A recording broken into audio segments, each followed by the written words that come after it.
The term equivalent weight, क्योंकि हमें वैसे नॉर्मेलिटी पढ़ना था, पर नॉर्मेलिटी पढ़ने के लिए हमें ये पता होना चाहिए कि इक्विवेलेंट वेट कैसे निकालते हैं। और इक्विवेलेंट वेट निकालने के जो अभी हम तरीके देखेंगे, बिल्कुल जनरल सा सिंपल सा फंडा है। जो एक्चुअल डिटेल्ड एनालिसिस होता है इक्विवेलेंट वेट में, जो वेरिएशंस आती हैं, वो हम रिडॉक्स रिएक्शन के बाद ही समझ पाएंगे। तो अब इसको करने का कोई फायदा नहीं है। तो will have a lecture after the redox reaction, कि रिडॉक्स में जो कॉन्सेप्ट हम पढ़ेंगे ऑक्सीडेशन रिडक्शन का, उससे इक्विवेलेंट वेट कैसे निकाल सकते हैं। ठीक है, अभी बेसिक सा देख लेते हैं। तो देखो, इक्विवेलेंट वेट वाला ये सारे डायरेक्टली नोट करने वाले पॉइंट्स हैं। इक्विवेलेंट वेट किसी भी एलिमेंट का निकालना है तो वो उसका एटॉमिक वेट अपॉन उसका वैलेंस हो जाता है।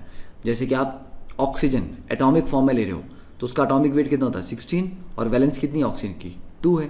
तो इक्विवेलेंट वेट ऑफ ऑक्सीजन आ गया 8 ग्राम। सोडियम का एटॉमिक वेट 23, वैलेंस उसका 1 है तो 23 है इसका इक्विवेलेंट वेट। कैल्शियम का इक्विवेलेंट वेट, उसका एटॉमिक वेट 40 डिवाइडेड बाय उसका वैलेंस, क्योंकि कैल्शियम पे 2 पॉजिटिव चार्ज आता है तो वैलेंस 2 है, तो 40/2 दैट इज 20 ग्राम। एल्यूमिनियम का एटॉमिक वेट 27 अपॉन वैलेंस 3 है तो 9 ग्राम। तो ये कुछ इंपॉर्टेंट है, याद भी रखने हैं, तो याद रहेंगे, हो ही जाएंगे आपको याद। तो ये हो गया एलिमेंट के लिए।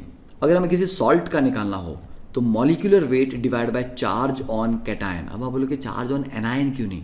एनायन और कैटायन तो दोनों बराबर होते हैं क्योंकि बैलेंस हो रहे हैं, तो एक ही बात है, चार्ज ऑन कैटायन कर लो एनायन कर लो, क्योंकि बैलेंस्ड होगा, वो तो न्यूट्रल ही होगा, राइट। जैसे NaCl है तो कैटायन या एनायन पे चार्ज है कितना 1 यूनिट है, तो मॉलिक्यूलर मास हो गया 58.5 अपॉन 1, तो यही इसका इक्विवेलेंट वेट भी है। AlCl3 का तो कैटायन ले लो, जैसे एल्यूमिनियम है तो 3 पॉजिटिव चार्ज है। टोटल एनायन, तो ये एनायन का चार्ज नहीं, एक्चुअली ये टोटल चार्ज है सारे एनायंस का मिला के। इसीलिए अगर हम एक से ज़्यादा कैटायन वाला सॉल्ट लेते हैं, जहाँ पर कैटायन एक से ज़्यादा हैं, तो हम सबका जो कैटायन पे चार्ज होगा सबका ऐड करते जाएंगे। 2 कैटायन है, दोनों का ऐड कर देंगे, राइट। तो टोटल पॉजिटिव चार्ज है, टोटल नेगेटिव चार्ज, इस तरह से इसको हम ले सकते हैं। तो AlCl3 का हो गया molecular mass 133.5 divide by 3 that is 44.5 ग्राम। अब अगर हम एसिड के लिए लेते हैं तो एसिड के लिए there is a term basicity.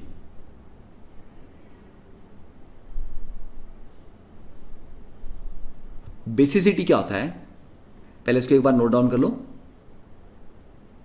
देखो बेसिसिटी क्या है, एक एसिड कितने H पॉजिटिव देता है वो उसकी बेसिसिटी है। ठीक है, सिंपल, अभी सिंपल रखते हैं चीज़ों को। HCl एक H पॉजिटिव दे सकता है इसका एक मॉलिक्यूल, तो इसकी बेसिसिटी 1। H2SO4 का एक मॉलिक्यूल 2 H पॉजिटिव दे सकता है तो बेसिसिटी 2। HNO3 का एक H3PO4 3 देता है जबकि H3PO3 2 देता है। अब आप बोलोगे सर 3 हाइड्रोजन हैं तो एक 2 और ये एक 3 वाला डिफरेंस क्यों है? That is because of the structure.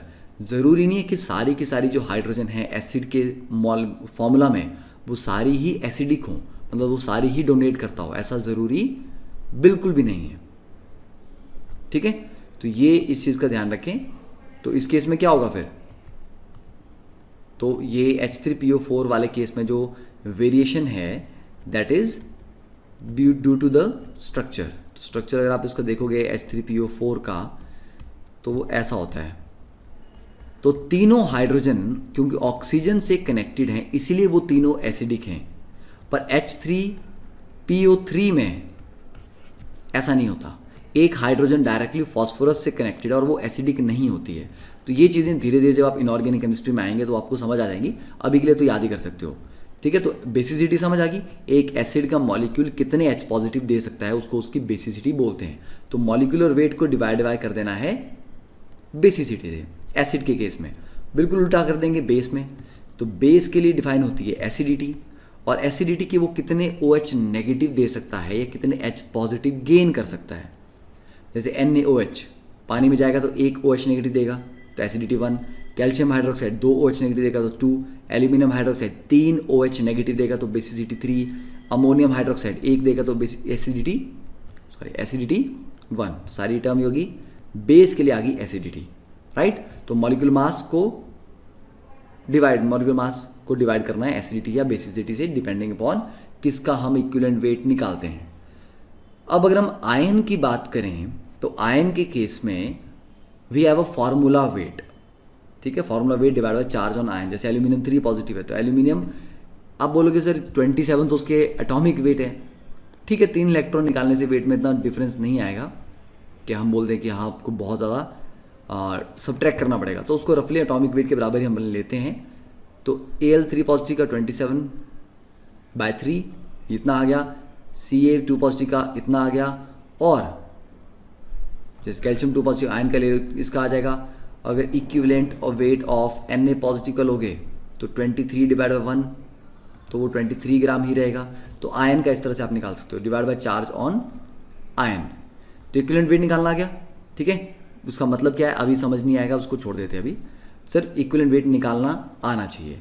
अब आती next concentration term, normality. Normality में देखो, जैसे मोलैरिटी में हम बात करते थे कि number of mole divide by volume of solution. अब यहाँ नंबर ऑफ मोल की जगह हम बोलेंगे नंबर ऑफ इक्विवेलेंट्स। तो नंबर ऑफ इक्विवेलेंट कैसे निकालते हैं, मोल कैसे निकालते थे, given weight upon molecular weight. तो इक्विवेलेंट वेट निकालेंगे हम गिवन वेट अपॉन, मतलब नंबर ऑफ इक्विवेलेंट्स निकालेंगे हम given weight upon equivalent weight करके, राइट। तो मोल निकालने के लिए weight upon molar weight, equivalents निकालने के लिए given weight upon equivalent weight.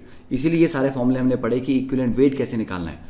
तो नॉर्मेलिटी आती है number of equivalents of solute, ठीक है, dissolve in 1 litre of solution. तो नॉर्मेलिटी और मोलैरिटी में डिफरेंस क्या है, मोलैरिटी में आता था number of mole in 1 litre of solution, normality में आता है number of equivalents in 1 litre of solution. तो यहाँ पे फॉर्मूला हमारे पास आ गया, normality is equal to number of equivalents, या इसको कभी कभी ग्राम इक्विवेलेंट भी बोलते हैं, of solute divide by volume of solution in litres.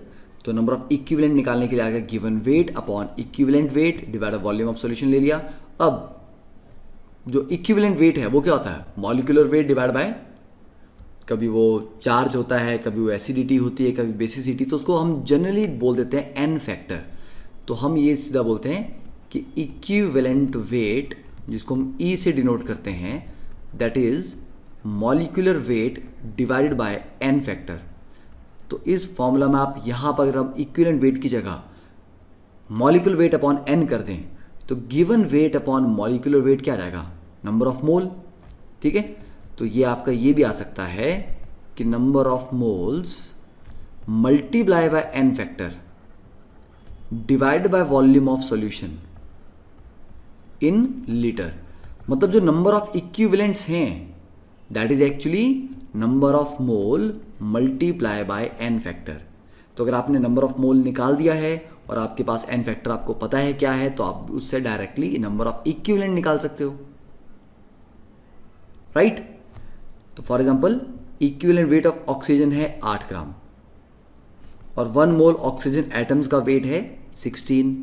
तो देखो 16 ग्राम में कितने हुए, 2 इक्विवेलेंट्स आए ना। तो नंबर ऑफ इक्विवेलेंट क्या हुआ, number of mole multiply by n factor. तो इसको एक बार देख लो, एक बार नोट डाउन कर लो और थोड़ा समझ लो, फिर धीरे धीरे प्रॉब्लम में, अभी तो हम सिंपल प्रॉब्लम करेंगे इसके ऊपर, क्योंकि इक्विवेलेंट कॉन्सेप्ट की जो एक्चुअल टॉपिक चलेगा वो ज़्यादा डिटेल में होगा जब हम रिडॉक्स पढ़ेंगे उसके बाद ही। उससे पहले हम बेसिक लेवल की ही प्रॉब्लम इस पर सॉल्व करेंगे।